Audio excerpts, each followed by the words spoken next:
Hey, it's Paris. You know I love sparkly things, right? Like stars. Duh. And thanks to Hilton and AutoCamp, I just slept under them. Picture me, serving looks by the fire outside my luxurious Airstream, making s'mores with the kids, while a national park is our backdrop. The great outdoors meets Hilton hospitality. That's hot. Explore all the new ways to stay at Hilton.com. Hilton for the stay. This episode is brought to you by Indeed. When your computer breaks, you don't wait for it to magically start working again. You fix the problem. So why wait to hire the people your company desperately needs? Use Indeed's sponsored jobs to hire top talent fast.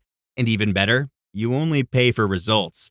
There's no need to wait. Speed up your hiring with a $75 sponsored job credit at Indeed.com/podcast. Terms and conditions apply. After Zoomies at the dog park, it's time for Drive Up at Target. In goes a big bag of kibble and one squeaky chicken toy for the good boy. Drive Up that's ready when you are, only in the Target app. Just tap Target.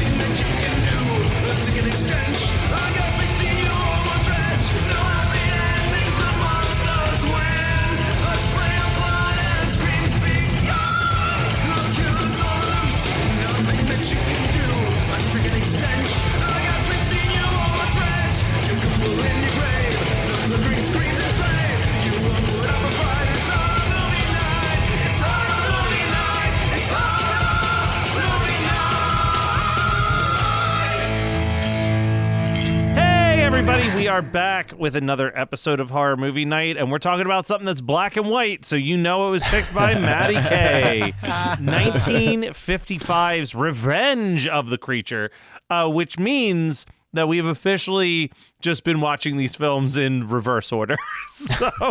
So stay tuned. Eventually, we'll do the original Creature from the Black Lagoon. I had never seen the third one, so I forgot that we had done that or that y'all had done that for the show. I have the little Universal DVD box, like the green one. Those things were the fucking. It doesn't have the sleeve. It doesn't have it's not like the custom case one. I have that for Frankenstein and Wolfman, but this Creature, and it's only 3 flicks that are only spanning 3 years, right? Yeah. It's not, or 2 years. It's pretty wild. 54, 55, 56.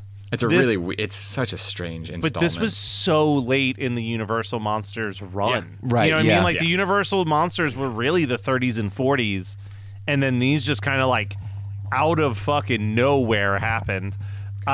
Some interesting facts real quick before we dive into discussing this, though. This was a 3D sequel, and as far as it seemed when I was doing my research, this was the first ever 3D sequel to a 3D film. So was Creature a 3D film? The Creature was a 3D film I as had well. no idea. This was at the tail end of 3D working. It was released.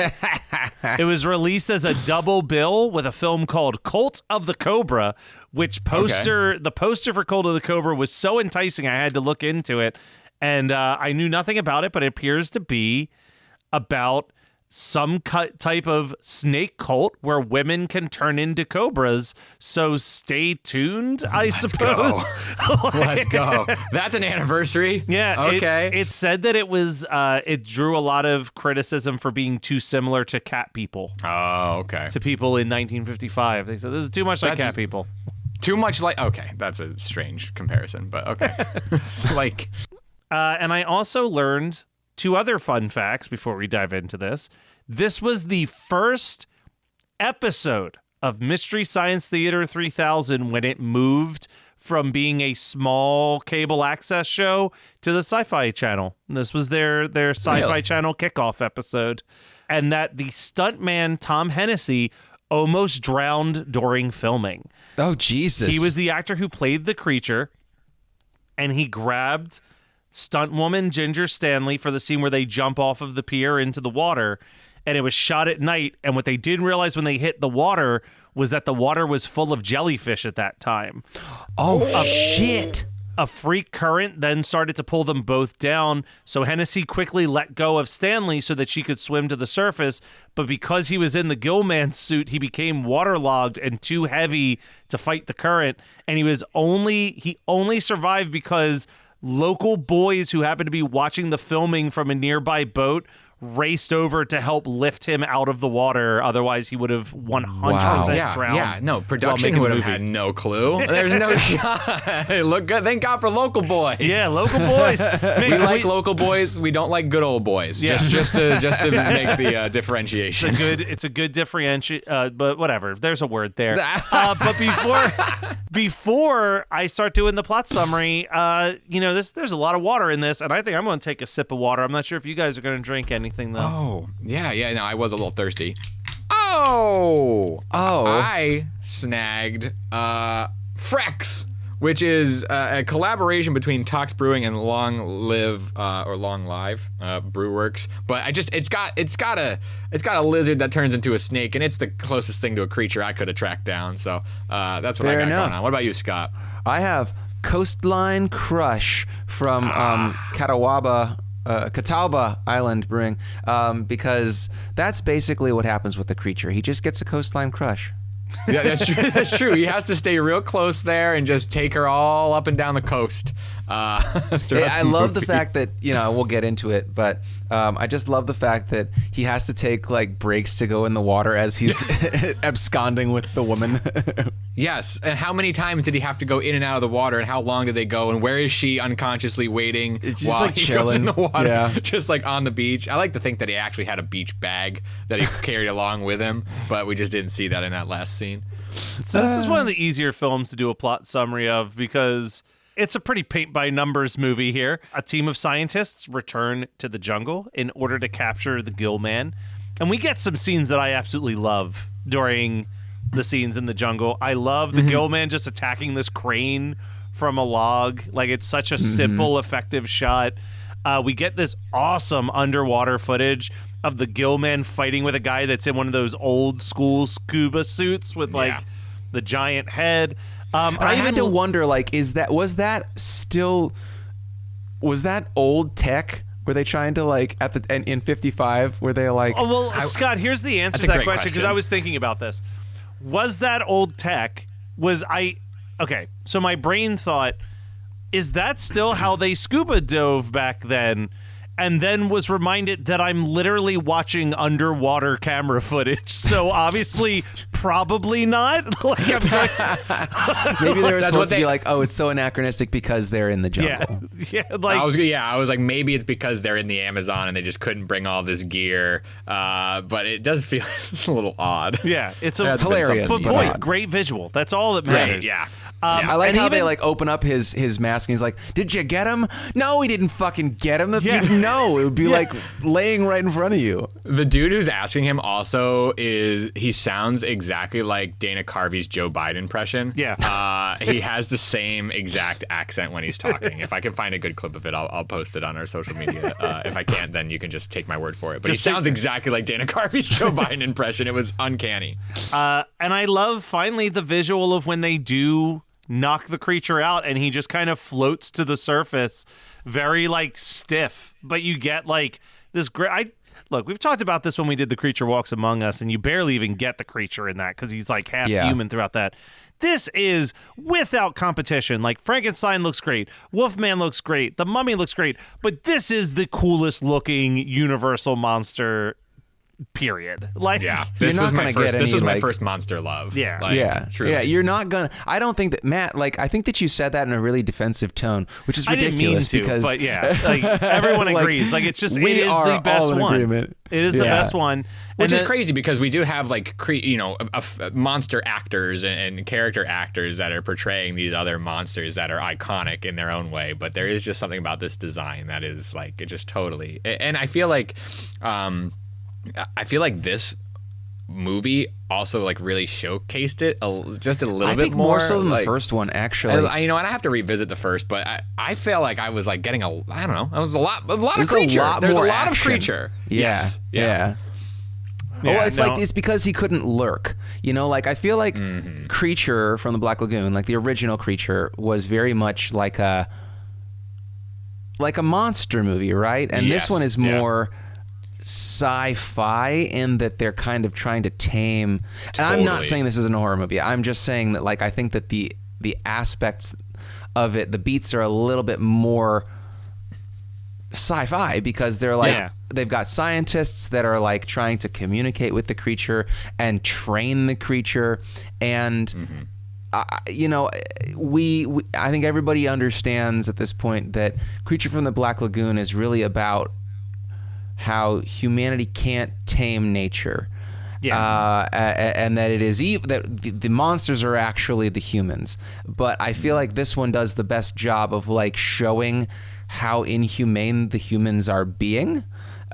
Just because there's so much, like, Creature Walks Among Us, they put him in fucking pants, and that's not right. But in this movie, they're like really torturing him, you know, like electric shock, you know, like keeping him in a pool. And that's like baseline. That's like baseline. That is like we would have done this with any creature, right? Yeah. Like, and this is an infamous creature. This already has a creature of popularity, which I know you'll get to, Matt. But it's just like, you know, they're treating it just like, not to, you know, any other fucking dolphin or whale that they're gonna bring in, right? Or they literally shark, have maybe, a dolphin like, jumping through a hoop in one scene. Yes. You know?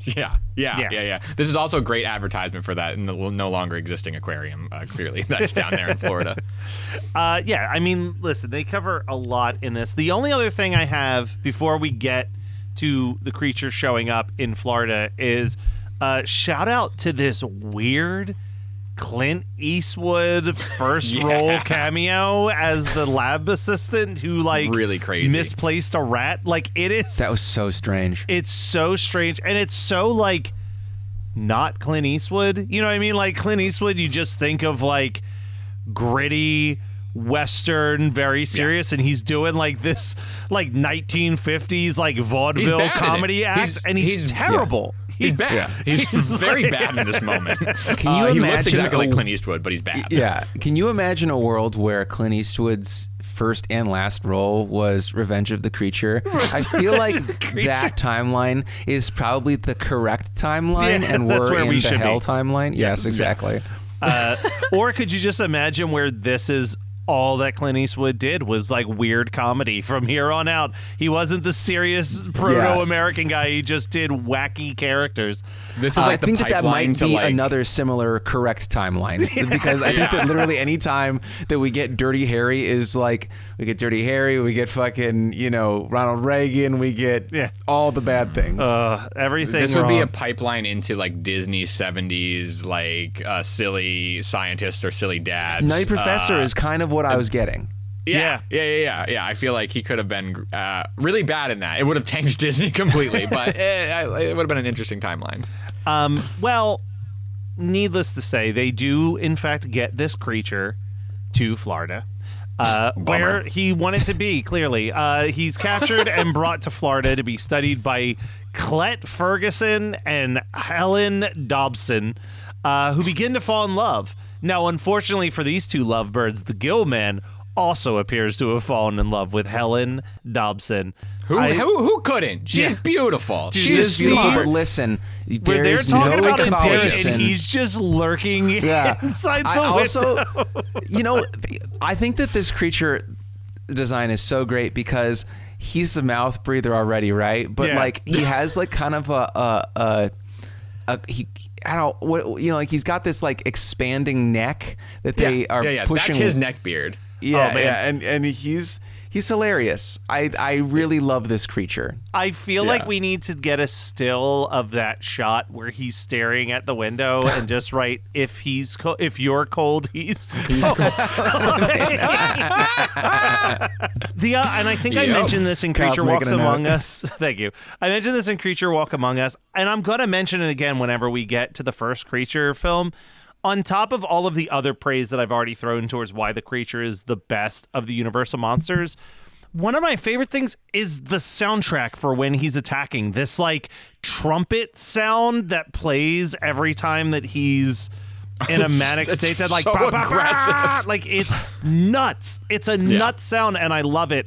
And I love how I think this is the most violent we see the creature in any of the films. Like the way that he's like grabbing people by the face and just fucking throwing them to the ground And with the anger. actor or the stunt guy must have been pretty strong, because there were a couple times when I saw him like carrying men over his throwing men over his shoulder, and I was like, damn, like you know you that's watch a heavy something. suit that he has to be in too. Yes, like there's no way that exactly. suit breathes. So there was, I believe, 2 stuntmen. There was a water stuntman and a land stuntman. And the only reason there was a difference was because the guy who was best suited for swimming in the creature outfit, I think they said was like 5'11" or like 6 foot. And they want it for the land shots where he's with other people for the creature to feel a little bit more towering. So they got a secondary stuntman who was 6'4" to be like Jesus. the on land scene, so that he looked more imposing. You know, like you don't want the creature to be like shorter or eye level with the person that he's. Listen, Oh, so 5'11" isn't eye level with me, so what the fuck? And I people know. were shorter back then. I didn't realize it was tell you. Rico Browning through all 3. At least the underwater stuff was Rico Browning through all 3 of the creature movies. Which, he just passed away 2 years ago. Wow. Obviously, he was so iconic in that role. Man, that's crazy. But he really only did that. I mean, like as an actor, stuntman, he did 5 movies.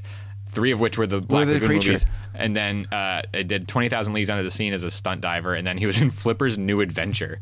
So he just like rocked, and then he just directed second unit stuff ever since Flipper. Wow, good for him.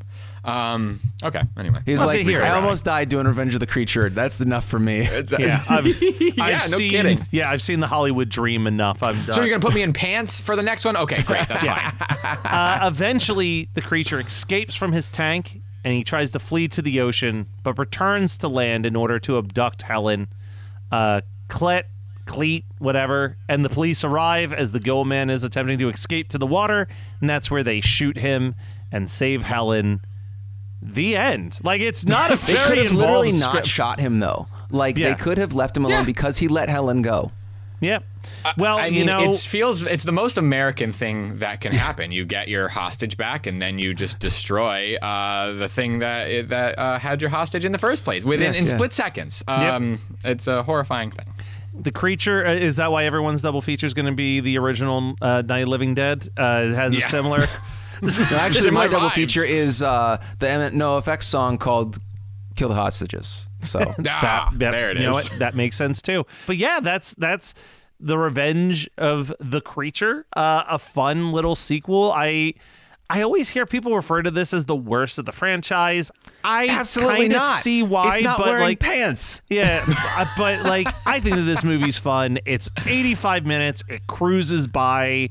I don't think it really wastes much. Like a lot of these 50s films burn a lot of energy on like romance that we don't care about, but I really don't think this one does. Like No, you have enough of a reason to like go back to the thing that they're studying, even if it is just for an underwater sequence. Like it's, you know, I didn't love it, but I do have an affinity for the creature, and it was my first time seeing this, so it's like I just never explored beyond the original.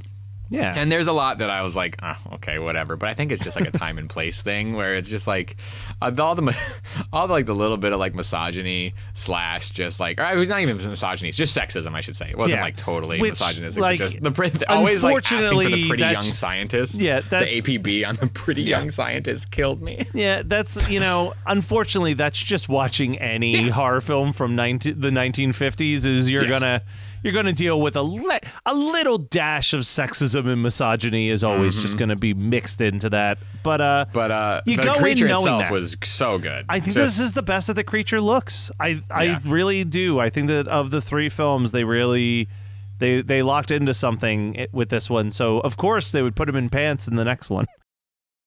You know that feeling when someone shows up for you just when you need it most? That's what Uber is all about. Not just a ride or dinner at your door. It's how Uber helps you show up for the moments that matter. Because showing up can turn a tough day around or make a good one even better. Whatever it is, big or small, Uber is on the way. So you can be on yours. Uber, on our way. This episode is brought to you by Nespresso and Samra Origins by The Weekend Coffee Collection. Introducing Samra Origins. My collaboration with Nespresso is a connection to my roots, to my mother, Samra. Coffee that hits the right notes. It transports you. Crafted with unique notes and bold, soaring flavors. Experience a taste that moves you. Nespresso and Samra Origins. Discover more at Nespresso.com. I'm always looking for ways to show my cat how much I love her. And with Fancy Feast gems, I can pamper her whenever I want with a savory gravy on top of a gourmet mousse pâté. The pyramid shape makes serving simple, so all I have to do is peel and plate to make mealtime feel extra fancy. And with 2 entrees in every pack, it's easy to turn every day into the extraordinary. Fancy Feast gems. Ryan Reynolds here from Mint Mobile. With the price of just about everything going up, we thought we'd bring our prices down. So to help us, we brought in a reverse auctioneer, which is apparently a thing. Mint Mobile Unlimited Premium Wireless. How to get 30, 30, bit to get 30, bit to get 20, 20, 20, bit to get 20, 20, bit to get 15, 15, 15, 15, just $15 a month? Sold! Give it a try at mintmobile.com/switch. Upfront payment of $45 for 3-month plan, equivalent to $15 per month required. New customer offer for first 3 months only. Speed slow after 35 gigabytes if network's busy. Taxes and fees extra. See mintmobile.com. What does every USAA member have in common? Family. We're one big family who supports the military community and their eligible families. And if you, your parent, or spouse served, you could join our family and save big on auto insurance. Visit USAA.com/join today to check your eligibility. Membership eligibility and product restrictions apply and are subject to change. USAA means United Services Automobile Association and its affiliates, San Antonio, Texas. You've been lost in the woods for hours now, stumbling around in the dark. You come around the bend and see 2 people roasting marshmallows over a roaring fire. They see you coming into the clearing and gesture over to pull up a log. Welcome to Campfire Ashes. I'm Paul. And I'm Jess. Join us as we tell each other our originally written spooky stories around the campfire and then dive into the lore and legends that inspired them. Is it something that goes bump in the night? Is it something menacing lurking past the tree line? Or is it just weird and otherworldly? You'll find it here on Campfire Ashes. You can find us on Spotify, Apple Music, Amazon Music, or right here on the Geekscape Network. Double features. If I was having people come over, I'm going to do a full reversal. I'm almost positive, Kyle, I need you to double check this, but I'm pretty sure that I once picked Revenge of the Creature as a double feature for a movie we discussed on this show, and now I'm going to return the favor by picking my double feature of Jaws 3D. You're going to seek your own revenge of the creature. Because both of the films involve an animal being captured and forced to live a life in a water park in Florida, and things go off the rails. So yeah, did you know that you picked that for Jaws 3D? Yes, for Jaws 3D you did. I knew it. Yep. I knew it. Yep. I had to, in my core, I was like, well, if I'm positive that I probably picked this for that, I have to return the favor. Well, very nice of you. But okay, Scott, what do you got? You guys? Oh, Kyle, you want me to go next? Yeah, go for it. Well, I feel like the obvious pick is Shape of Water, but I've never seen The Shape of Water. But I'm going to go with a very similar film that is turning 10 this year, The Lure. Did you guys ever watch The Lure? Oh, it's like, no. And it's also going to dovetail, it's going to fishtail into my, what did we watch? But it's basically like a more faithful adaptation of The Little Mermaid. I think I did what was this on Shudder? It is still a musical. It is still a musical, but it's like a disco-y kind of musical. I feel like I watched this once long ago when people said I don't it was know great. if it was it was okay, but I just really liked its style. Yeah, I think that's fair. And now in doing that research, I realized that Brian had picked what I was going to pick to pair with Jaws 3D for Revenge of the Creature. He had picked King Kong. I was going to pick King Kong, and now it just blew me out of the water. But I mean, yeah, I will say the 77 King Kong, the Jeff Bridges King Kong, because that was also a very formative movie for me. Oh, I've never seen that one. You know, while Revenge of the Creature was not formative, Creature from the Black Lagoon was. The 70s King Kong, very formative for me in too many ways. You should pick that for the show. Very sexy. Very sexy movie. Really? Until you realize that it's maybe not a sexy movie. But I loved King Kong at what was I, like 7 years old. So yeah, I'm gonna do King Kong 70. I think it's 77. It's 76. 76. Okay, 76. Yeah, that could be a fun one for the show. I'll put that on the long list. I don't even think I have it on there. No, I agree. Fun one for the show. Speaking of other fun things for the show, Kyle, you said that you had something to mention for the promos. What's going on at the end of June? Yeah, so So Fades the Light is now available on VOD platforms everywhere. I believe it's on Apple, it's on YouTube. It's available to rent or purchase. It is I think I talked about it last week, but for those who are just tuning in to Revenge of the Creature, it's a one-off. It's a movie about a young woman named Sun who escapes from a gun cult. When the gun cult is raided, and she's a child, and she's the idol of said cult. 15 years later, we catch up with her. She is nomadic. She is trying to find some sort of closure or answers. So she starts to travel back to the compound in which she grew up.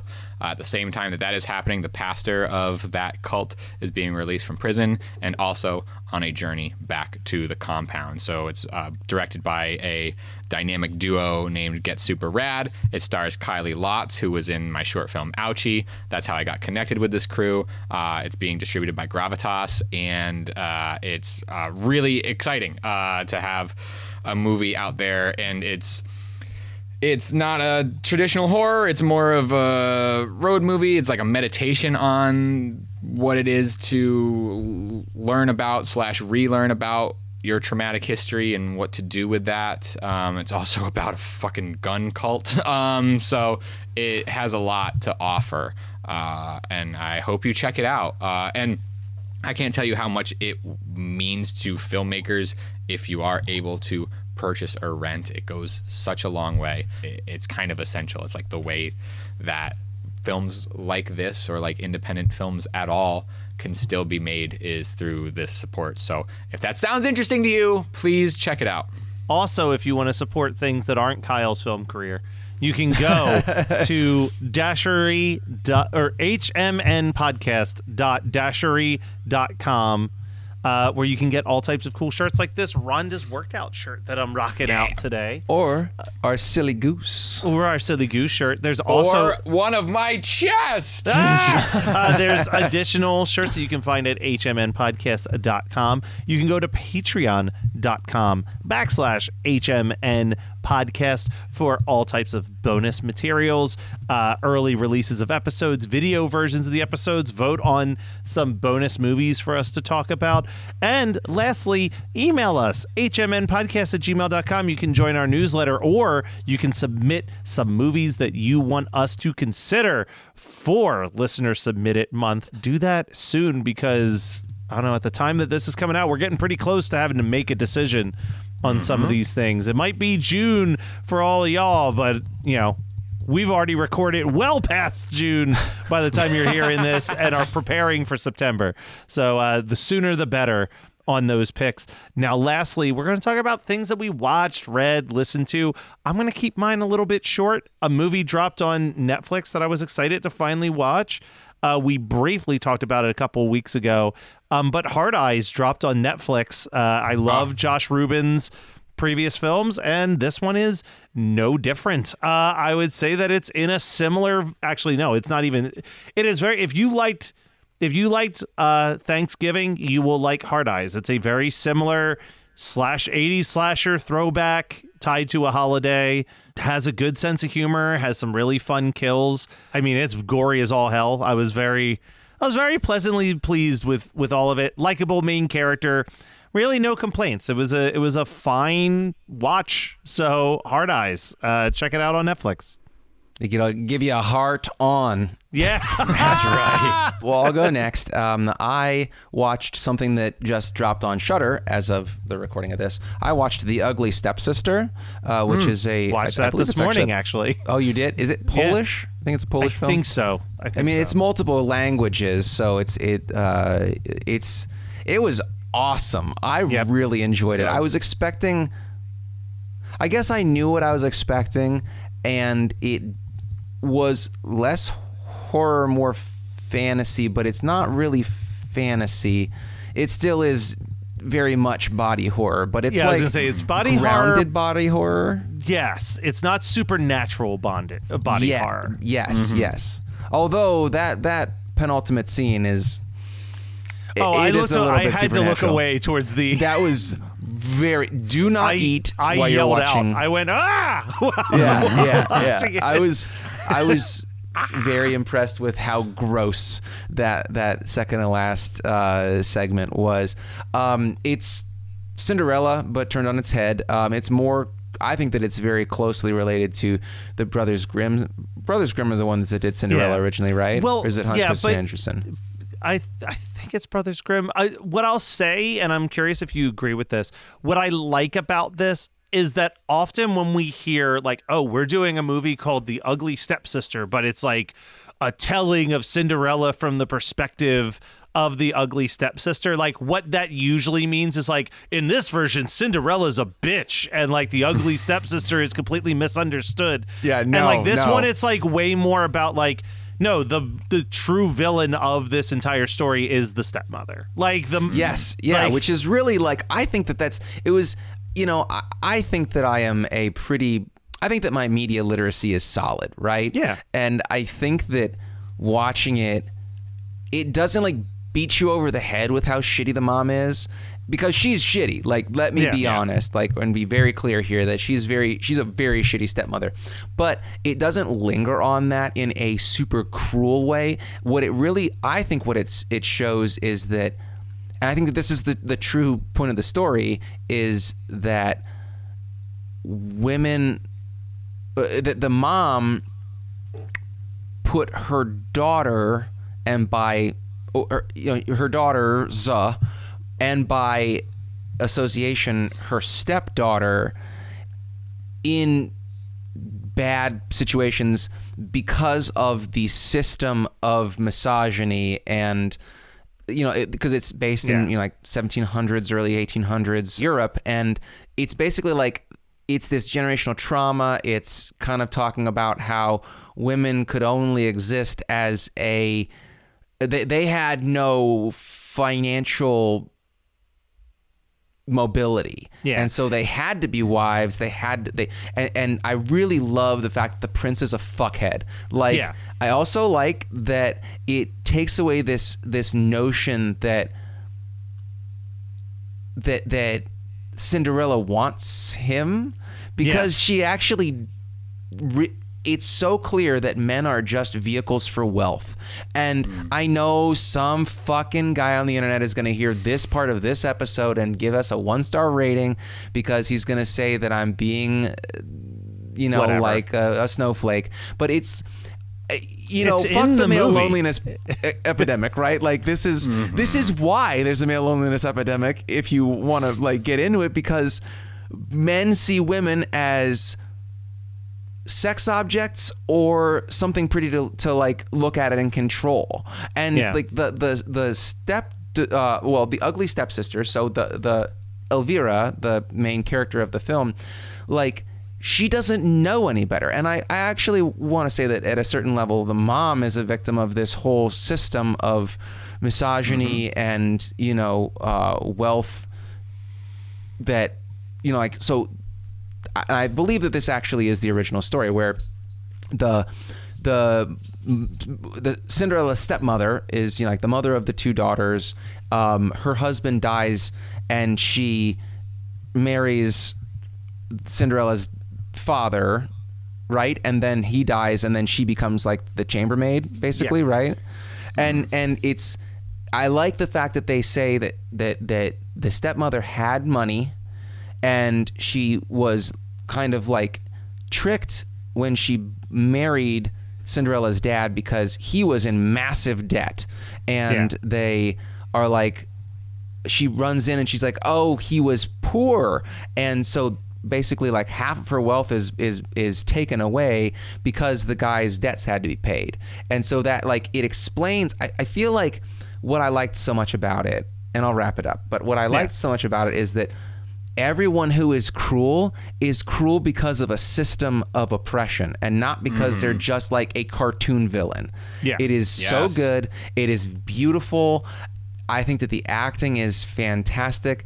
It's crazy though too, because some people in the Shudder reviews were like upset that there was a kind of a hybrid soundtrack and sound design, which was classical and synth. And I thought that it kind of added a really trippy aspect to it, because if you watch it with that in mind, the synth really kind of is placed in segments where it's supposed to feel like it's not real.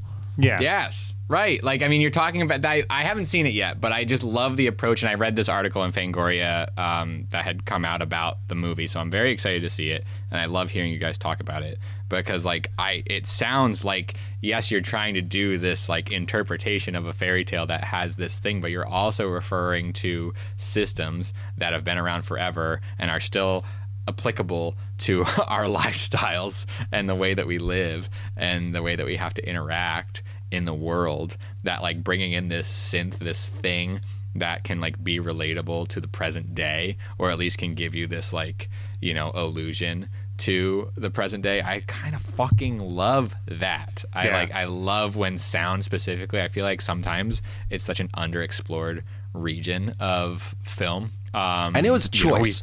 It was definitely a choice. I think that some of the people that were critical of it didn't understand that that was supposed to be jarring. Yes. Right. 100%. Right. I'm excited to see it. That sounds fucking awesome. All right, well, Kyle, what did you see since you didn't watch The Ugly Stepsister? I know. Instead, I revisited 28 Days Later in preparation for 28 Years coming out. You know, I had my DVD available at my disposal, and I lent it to my coworker because he's like, it's not streaming anywhere. Like, I want to rewatch it. I'm like, brother, man, like, I know. I got you covered, and it's worth a rewatch. If you haven't seen it in a while, I hadn't seen it in probably a decade, right? Like, and it truly is one of the best zombie films. Like, let's you know, I think this discussion might come up again now that 28 Years is coming out, but it's a zombie movie. You know, it doesn't matter how we get to that point, but they're zombies, right? And it's really great. It's crazy that it's like shot on mini DV. It has this scale that feels so enormous, and then at times you're like, oh no, this is 2002. Yeah. You know what I mean? And it's like, and Cillian Murphy's great. The stakes are so high, but so also like personal and individualistic. Like it's really a great rewatch. I watched that, and I also just want to recommend 1937's Song at Midnight. So we watched it for Phantom of the Podpera because it is one of the earliest adaptations of Phantom of the Opera, and it's also what is oftentimes labeled as China's first horror film. And it is dripping in atmosphere. It is politically charged. It is beautiful to watch. It is creepy. It is also, it either draws upon tropes or actually creates some of the tropes that we see beyond like gothic horror. You know, it draws from Western influence, but also is so steeped in China's political climate of that time. And I just so often thought about that moment that we've talked about that happened many months ago now, where Damien Leone goes on record, talks about how horror is not political, and I just cannot it's like watching that, watching Song at Midnight, which is available on YouTube. It's like there's not a great transfer of it. It's many of this director's films have been lost to time. I mean, it's 1937. It's also in China, and we don't know what that all looks like as far as like media goes. But this exists. This has survived in some fashion, and it's absolutely worth a watch. Historically, also just like it's just so fun. It's interesting. It's emotive, and it's fucking political. So horror has always been political, which we always known and we've said from the jump. But just it's another instance that I was just like, that was just ringing in my head, and I just could not get it out. So and you can listen to Phantom of the Podpro, another little plug on the Geekscape Network. Song at Midnight episode was a lot of fun because it was such a an interesting thing that we just knew nothing about. Evan and I both went in completely blind, and it's one of the things that gets adapted more and more as time goes on. Song at Midnight actually gets adapted 2 or 3 more times as the years go on. So it's like that is also has a stronghold in the world of Phantom of the Opera. So anyway. All right. Well, guys, that was this week's episode of Horror Movie Night. Stay tuned for even more Horror Movie Night next week.